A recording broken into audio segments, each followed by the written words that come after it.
Do you ever find yourself with so many projects on your sewing to-do list, both big and small, that you literally have no idea where to even begin? Where there's just literally so much to do that you end up doing absolutely nothing.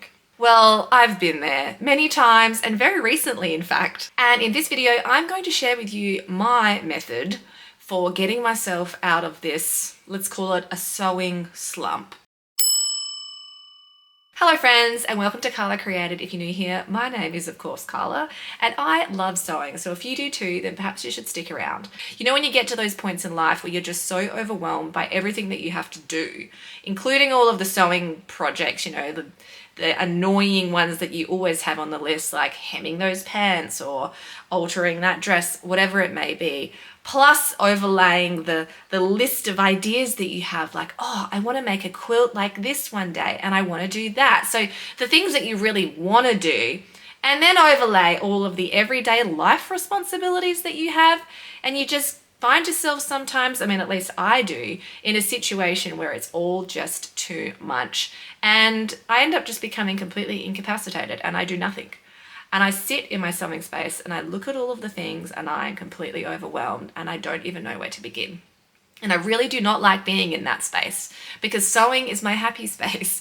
It is the thing that I do that provides me with joy. It's my mindfulness activity, if you will. So I've gotten quite good at getting out of a sewing slump. So I'm going to share with you what I do. Starting with step number 1, I do a big brain dump. Get everything out of my mind and onto a piece of paper in the form of some kind of list. Basically, I grab a scrap bit of paper or a notebook or whatever, and I write down everything, whatever's clogging up my mind, irregardless of whether I've already got it written down somewhere else. I get it all out of my head. I write down all of the ideas that I have, all of the should do's. Now, recently, this was what was really clogging up and, you know, disabling me from getting started, is because I had far too many should do's on the list. So my list in this instance was made up of pretty much all of the should do things to free up that mental space and that feeling of guilt that I often feel if I'm doing things that I want to do but not getting through the things that I really should be doing.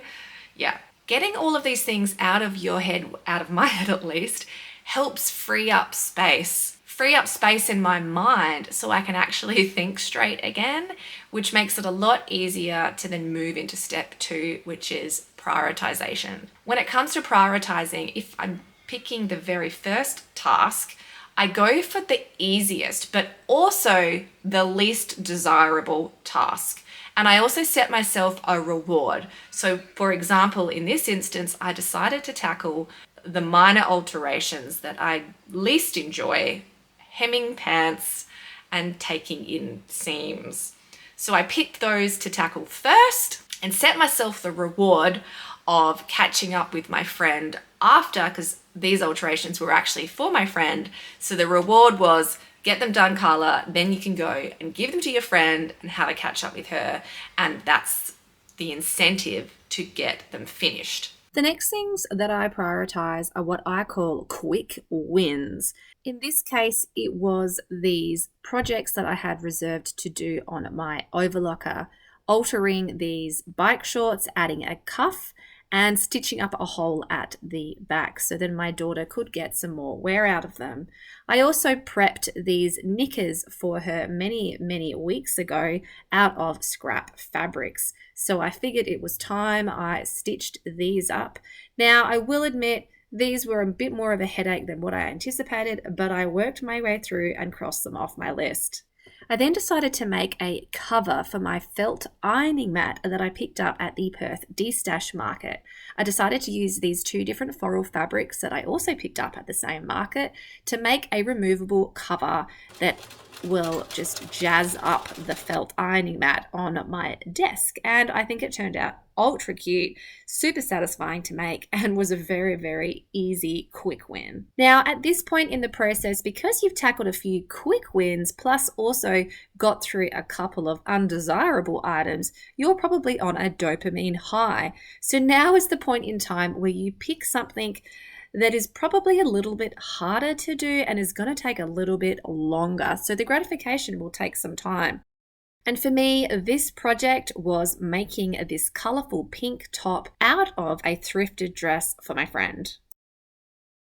Now, there was a number of things on my list that were bugging me for such a long time. They were taking up space rent-free in my mind every time I looked at them in my own wardrobe. And these were, of course, those minor alterations, like fit issues for the clothes that I already own. So for example, there was a top that I made, a me-made top, and the sleeves were always too tight. And I don't know about you, but I'm a very sensory person. So anything that's too tight or uncomfortable, it distracts me for the entire time that I'm wearing the item. So I figured, well, you know what? I'm not wearing these things. They're taking up space in my wardrobe, taking up space in my mind. Let's just get them done. So I started by unpicking half of those shirred sleeves on that white top. I then got out this green me-made top that I've literally only ever worn once.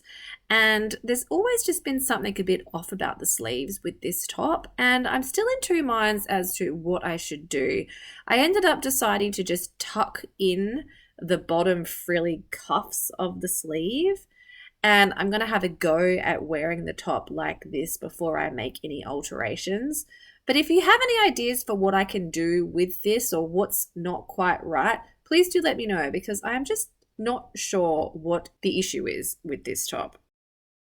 This stain has bothered me for such a long time. It's a really, really subtle bleach stain, and it serves me right for wearing my nice clothes when I'm cleaning the house. Every time I wear this tank, I notice the bleach stain, which I'm sure nobody else does, but it's always bothered me, and I figured, you know what, now is the time to get it fixed, and it's such a simple fix. I decided to hide the bleach stain with a cute little decorative bow, which I just glued down. I then checked for fit and decided that those ties at the bottom were a bit too long, but after trimming them, this was perfect. It was also about time that I fixed these torn jeans. I thrifted these a while ago, and when I thrifted them, these knee holes were not this big. So I decided to use some existing denim that I had in my stash, which matched the jeans perfectly, to create some patches, just to bring in those ripped knee holes in a little bit so they weren't so gapey. I basted those patches down, pinned them, and then did so many zigzag stitches to hold those new patches in. And I love how these jeans now look. They are awesome and so much better without my entire kneecaps hanging out.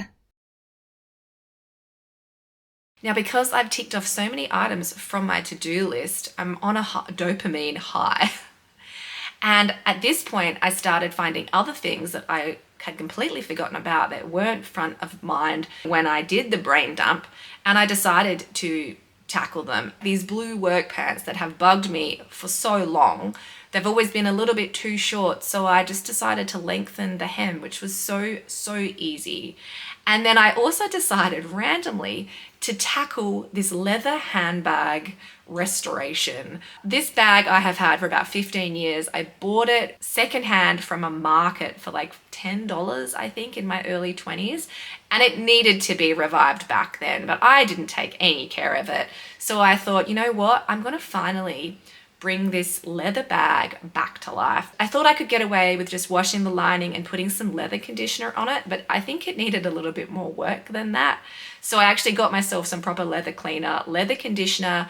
I took out the lining because it was actually disintegrating and just completely tearing apart. And I created a new lining out of some fabric that I recently got at a de-stash market, and hand stitched that lining back into the bag using the existing holes from where the original lining was attached to the leather. And oh my God, it is like a brand new bag. I absolutely love it now. I have been using it since I brought it back to life, and people have been commenting on it. And I can't believe that it's been in my wardrobe for years and years and years, collecting dust, with space taking up in the back of my mind that, oh, one day I should restore that bag. And finally, I had the motivation to get it done. And in fact, I really thoroughly enjoyed that process. It's now my new favorite thing. So this just goes to show that ticking things off the list getting things done can actually create motivation to get more things done. And this is why I feel for me that this method works so well. And we're at the end of all of these projects and I feel so much lighter and more free, and I also feel way more engaged and motivated. So on that note, just to wrap up, I think sometimes creativity isn't always about creating something new all of the time. I think it can be just as fulfilling in finishing off existing projects, or like in this case, getting through those, annoying jobs on the to-do list, finishing what's already in front of you or what's living rent-free in your mind. It can actually serve as creative inspiration for other things. So if you're finding yourself in a situation where your to-do list of all of those big or small things is just getting out of control, take it from me, sew your way out of them, and you'll feel so much better for it. Pick one easy thing, reward yourself for getting it done, and then go from there. Because once you get going, that creative spark always finds its way back. Thanks so much for spending some time hanging out with me today. I hope this video was motivational for you and inspirational for you to tackle your own overwhelming to-do list. And if it was, please let me know in the comments if you have any other tips that might help anyone else out when it comes to getting through your sewing to-do list. Share them below. And if you like this video, please give it the thumbs up and consider subscribing to my channel. It really helps me out. Thanks so much for watching, and I'll see you in the next video. Bye.